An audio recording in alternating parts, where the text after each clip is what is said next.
What should I expect at a green card interview? Hi, my name is Regina Cocco and I'm from Cocco Law PLLC. I'm going to talk a little bit about what to expect at your green card interview.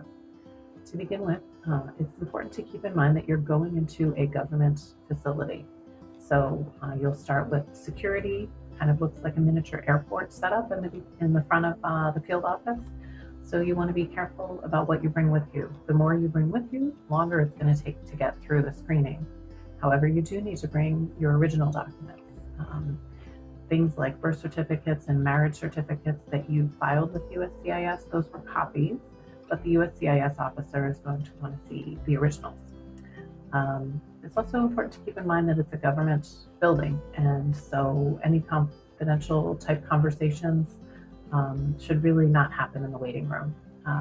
Be careful about what you say, either to the person that you're with, if you're going for family-based adjustment of status interview, or certainly speaking to other people that are waiting. So you might be there quite a while.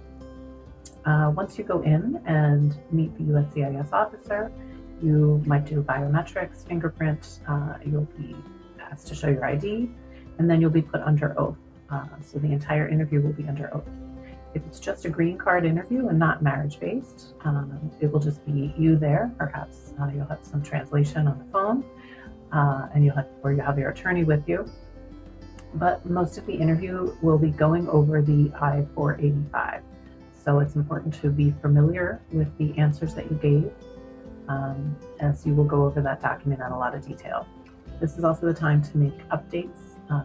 Things like employment and address may have changed, or corrections if you answer something incorrectly and you want to correct it, because this is going to be on the record now. And so the USCIS officer will make corrections and have you review and sign the form at the end.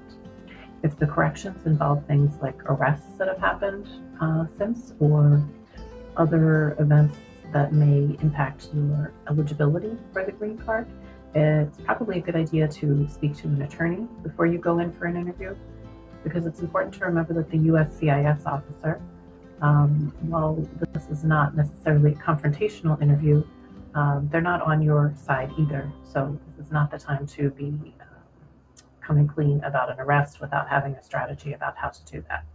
So you need to be honest, but if there are those kinds of changes that you're going to need to make to the form, I would recommend speaking with an attorney and probably taking an attorney with you to the interview. If it's a marriage-based adjustment of status, you will likely be going with your spouse, and you'll be asked questions about the bona fides of the marriage.